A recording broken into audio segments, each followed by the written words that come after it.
This is the Fix Your Sciatica podcast.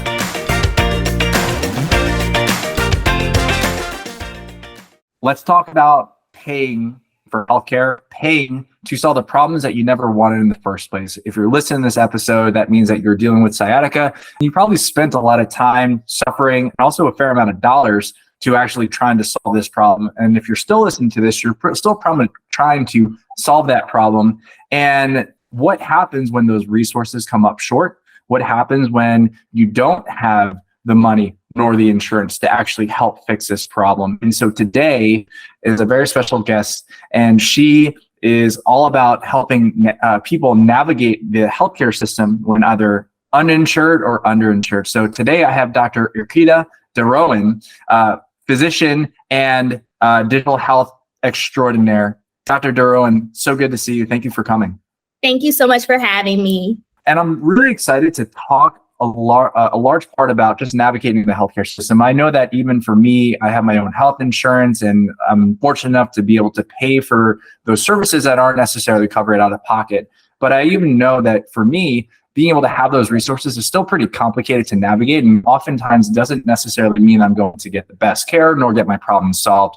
So throughout this entire journey, interacting with folks who either have no insurance or are underinsured or spend so much money just trying to solve a problem they never wanted to acquire in the first place, it really got me thinking into how can we actually reduce the cost of healthcare, but then also allowing us to actually solve these problems without bleeding us dry. And I know that there's a large statistic in which I think it's like the medical debt that is actually pushing people out of different income brackets, which is unfortunate because, again, it's a problem that no one ever wanted. So before we take a deep dive into that subject, can we talk a little bit more about yourself and what you do? Sure. My name is Erkeda Derouen. I am a physician who's board certified in family and lifestyle and diversity medicine. And I am a digital health consultant, and I have my own firm that focuses on intelligent risk navigation for innovative healthcare, where we basically kind of help healthcare organizations who are devoted to digital health, like their excellence and their quality, minimize risk and expenses by making sure that they're in alignment with all of the things that aren't so fun, like compliance and risk and all of those kinds of things, and also maintaining that quality, because quality is the cornerstone of healthcare, because it's the point that kind of helps with health equity and making sure that people are meeting the standard of care, especially when there are so many new and innovative things coming out. I also serve as the Chief Medical Officer of Emmy, which is a healthcare company that's working to help women take charge of their health and contraceptive management.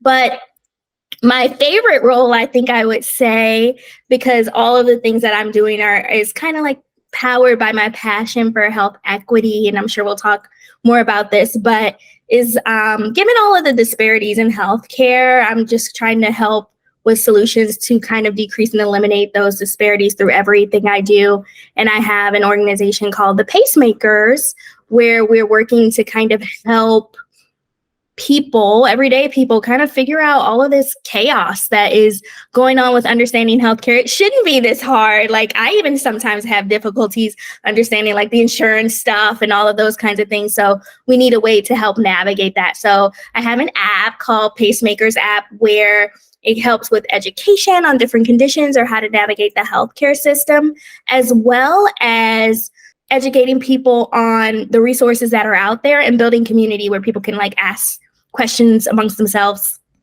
Beautiful. Yeah, we're going to definitely talk more about the Pacemakers and the Pacemakers app, because that was one of the big things that drew me to you throughout the search of just trying to figure out how can people actually pay for healthcare, or even just trying to pay for, say, something as simple or complicated as sciatica pain treatment, right? Because what I've noticed, and we shared before we started recording, is that with every new innovation in healthcare, unfortunately, it seems like there's an increase in cost in regards, and with every new thing, it's like, okay, great, it's going to cater this specific income bracket, where it's either you're going to get this benefit directly through your employer, or the out-of-pocket price is somewhat cost prohibitive, making it so that you yourself are kind of just sitting there waiting for relief. So let's talk a little bit more about kind of just the overview of the current healthcare system in regards to just like what the key players and payers are in regards to actually getting healthcare. Could you share with us a little bit more about that? So that's a very complicated question, but to keep it simple, we have lots of payers and players and all of the things in healthcare. And unfortunately, a lot of our healthcare is tied to employment, which it shouldn't be. I'm just going to go out and say that. But we have insurance companies, we have big corporations, we have organizations that are direct to consumer. So there are some startups that don't take insurance.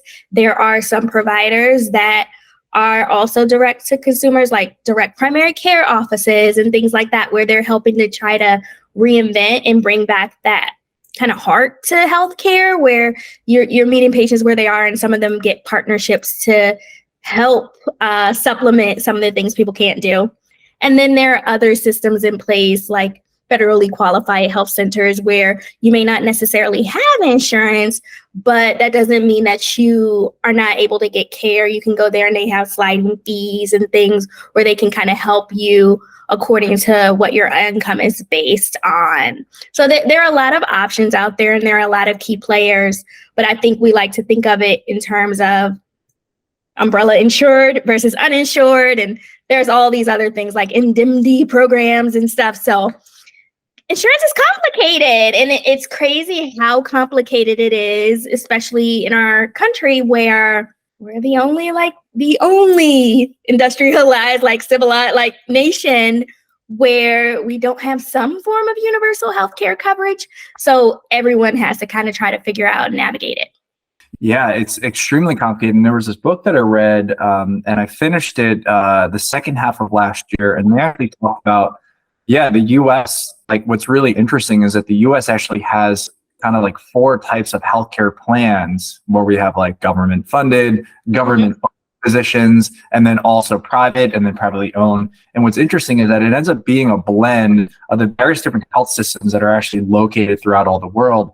And what's really interesting is that because the U.S. is so vast and so diverse in a way, I've observed that it ends up being a little challenging to try to come up with a solution for everyone, but it is really interesting to see that. So, we bring about this concept of insurance, and oftentimes, actually not even oftentimes, let's just say over the past 10 years, we had the evolution of a focus on specifically healthcare coverage. So it's like healthcare insurance.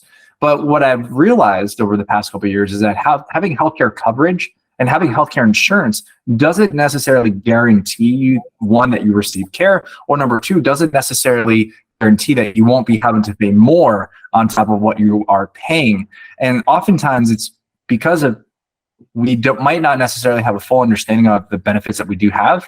But then also number 2, I think that because there's been a widespread focus on insurance coverage, there's been a little bit of a bigger light shine on the folks who are underinsured and uninsured as well. So could you tell us a little bit more about what, we have people who are insured and it's okay, I have insurance, but then the folks who are underinsured, what would that necessarily mean?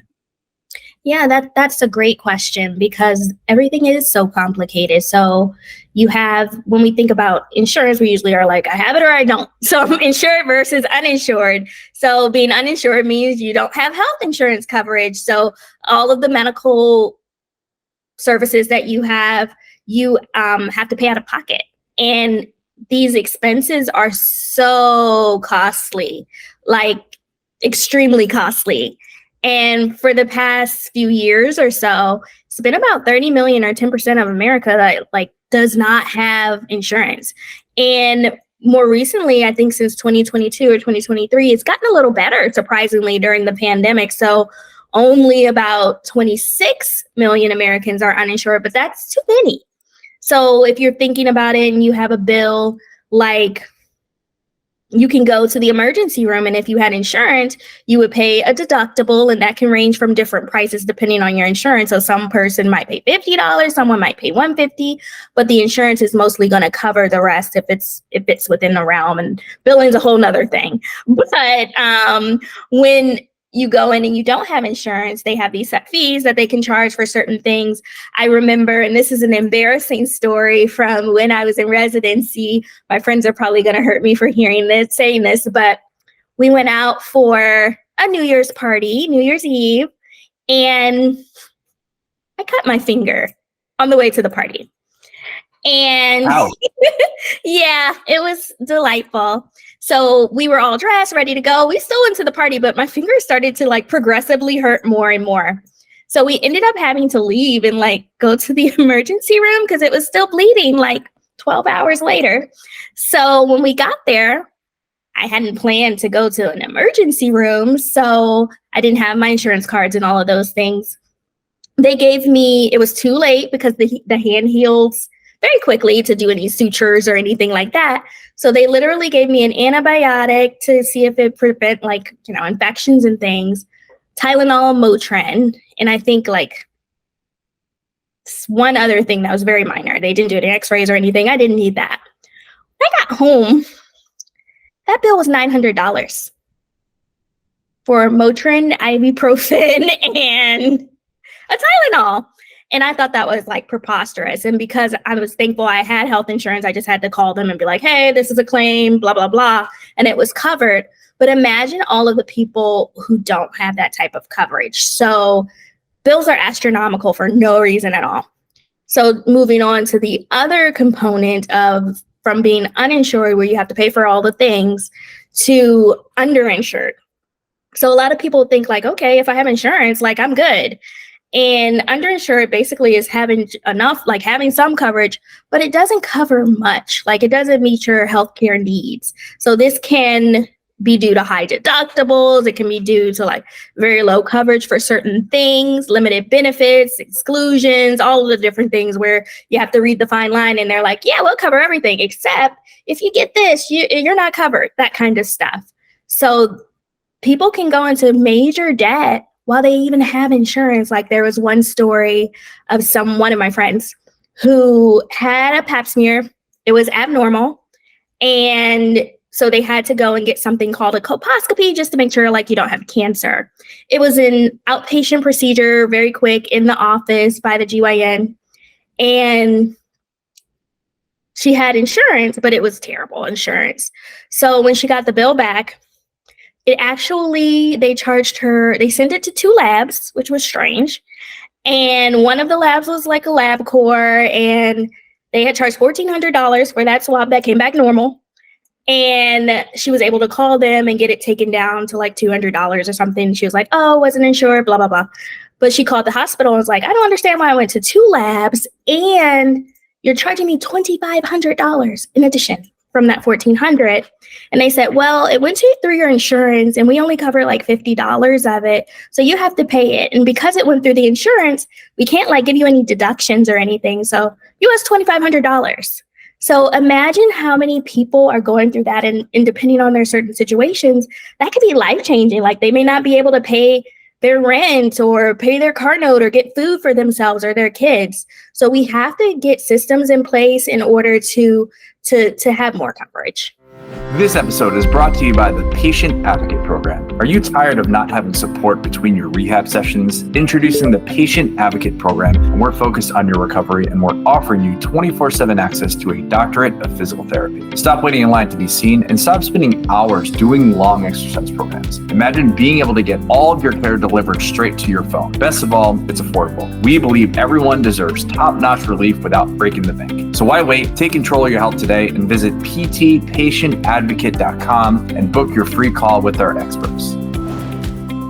Yeah, I'm right there with you. I mean, I just know that what's interesting is that a lot of the people that I come in contact with, and oftentimes they would meet me virtually, kind of like how we're meeting right now. And I would say, well, I live in a completely different part of the country. I think I can help you, but have you had the opportunity to actually work with someone who is in your town? Like, so if you have insurance, and interestingly enough, a good amount of people, we'll say probably about 50% of the people I speak with will often say, well, my insurance actually doesn't my insurance doesn't cover physical therapy, or I have to pay a ton out of pocket first. Or number 2, they kind of say I have crappy insurance. Or number 3, they say I just don't have insurance at all. So I just can't pay for that. And especially especially from a physical therapy standpoint, you're probably seeing a physical therapist 2 or 3 times a week. And if you're having to pay even just a $50 copay, which is what the typical copay is right now, it's like $150 a week that a good amount of people would rather not spend, but also number two, couldn't spend as well. So that's where I 100% agree with you, is that we should have these systems in place which would allow us to be able to provide the care that people actually need. But also to ensure that they're not getting bankrupted, through the process. And so thank you so much for sharing the understanding or the definitions of what it meant to be uninsured and underinsured, because I think a lot of people, it's just a misnomer, and a lot of people think like, great, I have insurance, and then they go and like, uh-oh, I don't. And I know for myself, whenever it's was it the enrollment period, or whenever we change jobs and have to change carriers, I'm taking a deep dive. And luckily for me, I'm in healthcare, so I have a little bit of an understanding. But even still, I'm kind of just saying, all right, this seems like it works for us, and then we just go for it. And then before we know it, we end up getting hit with these bills left and right. And I'm like, what is going on? And so let's talk about we talked a little bit more about the experience of the uninsured and underinsured in regards to cost, right? Mm-hmm. It's like, okay, you go to this and it's like, holy moly, uninsured. It's like, okay, I need to pay this amount, or there possibly is a sliding scale. And then also for the underinsured, where they thought that the insurance would actually cover it, but it turns out that they actually are on the hook for a lot more. So in addition to that, can you share with us a little more in regards to the experiences of what they would go through when trying to navigate the health system? And then we'll talk about some action steps to actually like help navigate it a little bit better later on. But what are some of the common experiences that these folks have when trying to solve a problem? The experience is so diverse, honestly, Lee, because I think I read a recent statistic that out of Americans, only about 46% are actually like adequately covered. So there's about 54% of us who, even if you have insurance or you're uninsured, they're all in that block. It's not enough. So it's more than half of Americans are having these types of issues, and they can go in varying degrees. But I love to talk about the example of how like having no insurance can definitely affect like accessing your care or getting appropriate care. A lot of times people do take things into consideration, like what you mentioned, where they're like, I don't know, I have this high deductible. So people will wait to get their physical for the next year when things start, or they want to rush and get it in December before, when they've already paid their deductibles. They're like, let me hurry up and do all of this. So it's really busy to see a doctor during that time, because everyone is scrambling since they paid all of this money in terms of deductible. Some people don't take certain medications because they can't cover them and they can't afford it, and they're actually making their health worse. So we live in this environment where we have this sick care where we're not trying to prevent things, because if we were trying to prevent things, we would be covering it and having people come in routinely and getting all of this medical attention. So we actually, if we had more coverage for people, we could probably save a lot of costs, because things wouldn't be as advanced. There wouldn't be as severe things. There would be more cancers that were caught and stuff like that. I have an example of someone who was uninsured that I had talked about when I gave a TED Talk before. And it was one of my favorite patients, where I've been seeing him for a few years. He was uninsured because he was undocumented.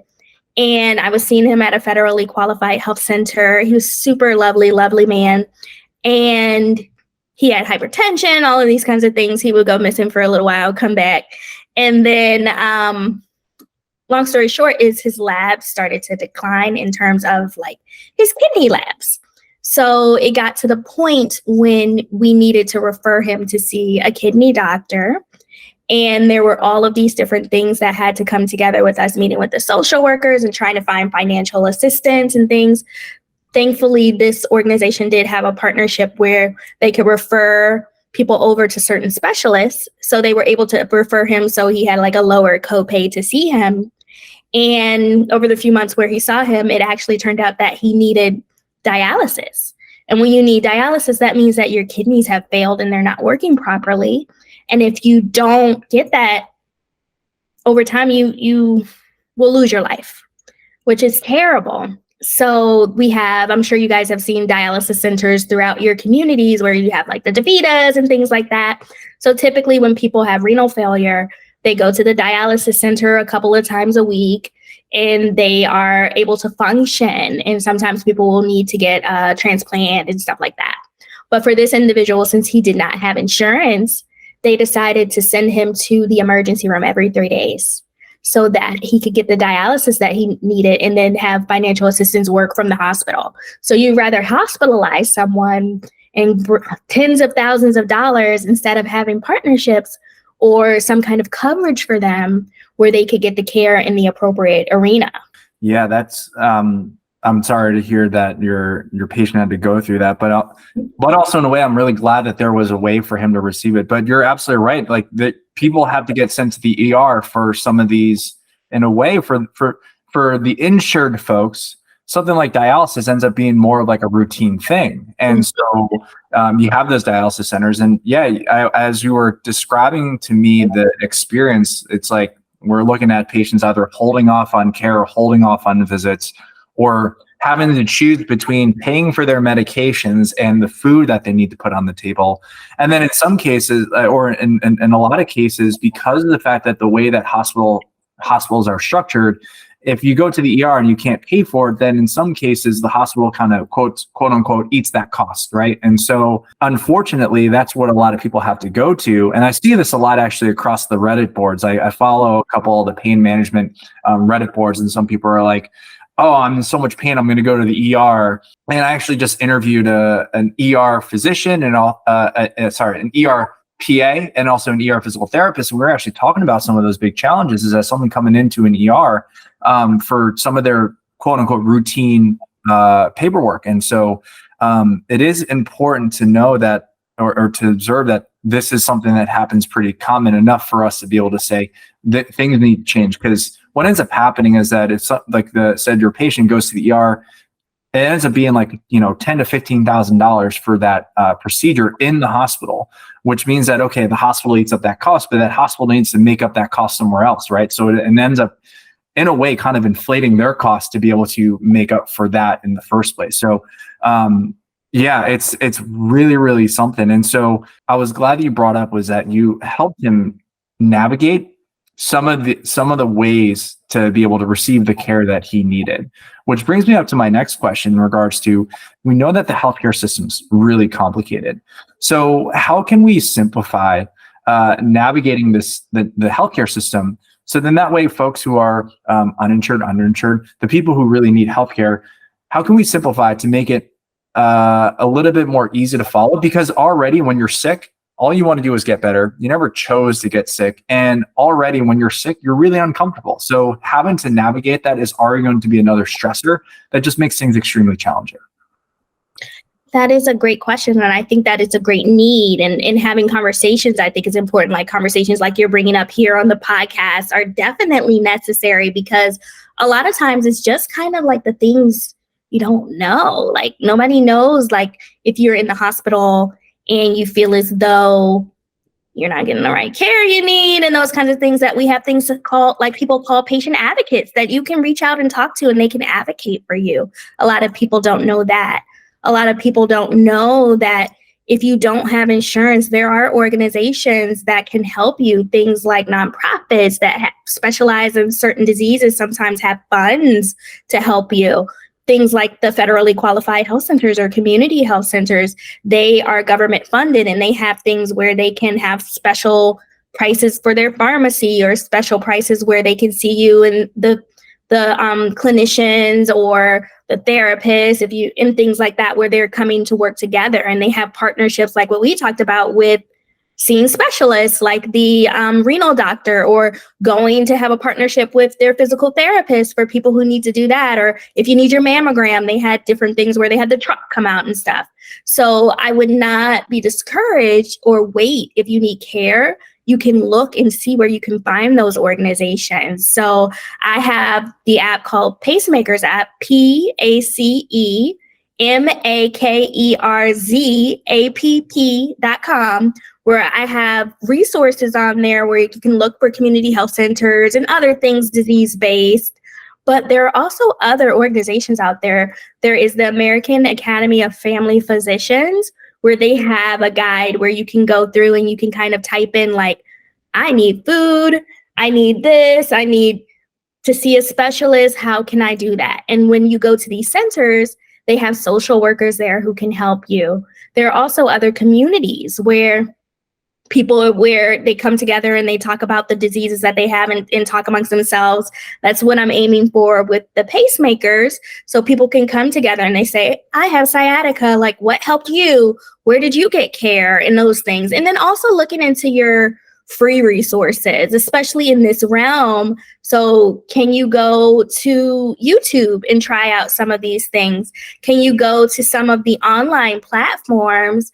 And sometimes there are specials there because they're direct to consumer, where you don't have to go through insurance.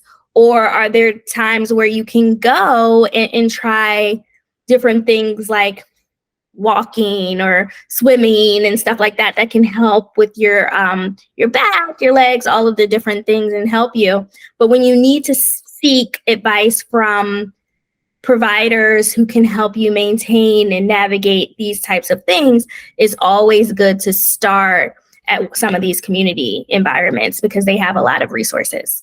Yeah, I remember getting prepared for this episode and I said, you know what, let me go ahead and just take a look at my local county. So I live out here in Marin County, California. And what was interesting is that there is the Marin County HHS, Health and Human Services.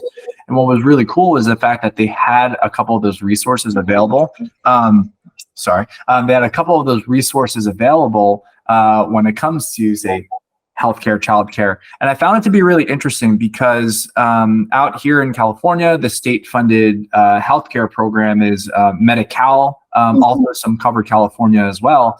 And what was really interesting is I actually did a search and from a physical therapy standpoint, I said, what physical therapists in Marin County actually take Medi-Cal, Medicaid?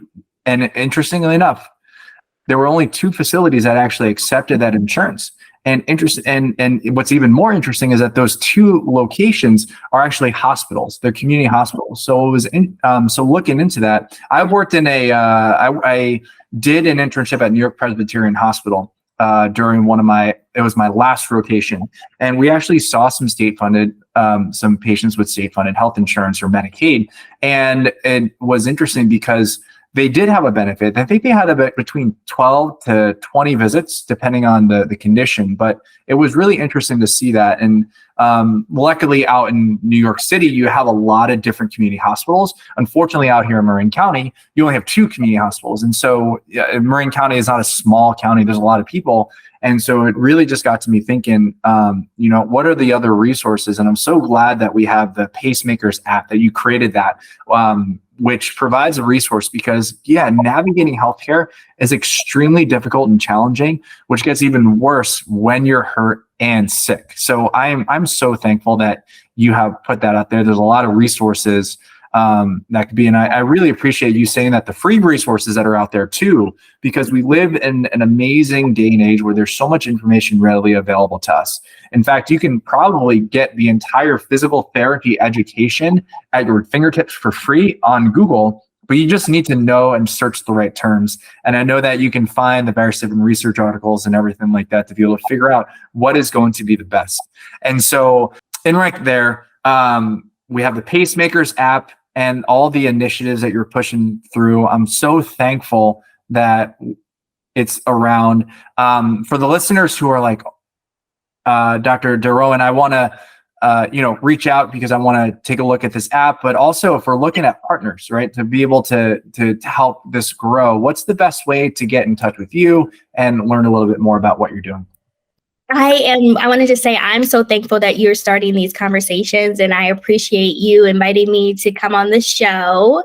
I love education and empowering everyone to learn about healthcare and how they can advocate for themselves, because it's not easy to navigate. There are sometimes I even have to, after being a physician for so long, have to look up or call one of my friends and be like, how do I do this? So you're not alone. And I get so many family members who will call and try to figure out how to do certain things. So I think that it's important that we keep talking about these things and keep trying to support one another. If anyone has any questions, they can definitely reach out to me on LinkedIn. I'm pretty active on there. I may not answer you the same day, but I'll get back to you. It's just my name, Erkeda Derouen, Erkeda, last name Derouen. And for anyone who wants some of the educational videos that I've been doing, where we're kind of explaining about different health conditions and how the system works, and you want it outside of the Pacemakers app, you just want to do it while you're scrolling your daily thing, I have an Instagram, Dr. D Graham, DOCTOR, the letter D, GRAM, and I'm happy to take questions if you guys want to send them over. Just so you know, we don't have a doctor-patient relationship legally. So I may tell you to go speak with your doctor about something, but if you want me to make a video just in general about a specific topic, feel free to reach out. Awesome. Listeners, if you didn't get a chance to write that information down, I'm actually going to be putting all that contact information into the show notes. Dr. Derouen, this was awesome. And I really look forward to what the future holds, because I know that there's a lot of innovations, a lot of really big forward thinkers like yourself who are looking to push and improve the system to make it so that everyone can actually access the healthcare that they need and deserve without having to worry about all the other stuff. So I thank you so much. And thank you so much for being a guest on today's episode. Thank you so much for having me. Thank you so much for tuning in. We hope you got some help from today's podcast. And for more info, check us out at ifixyoursciatica.com. Have a fantastic and pain-free day. No patient-therapist relationship is formed by listening to this podcast. We are not providing medical advice, and all information should be confirmed by a medical provider.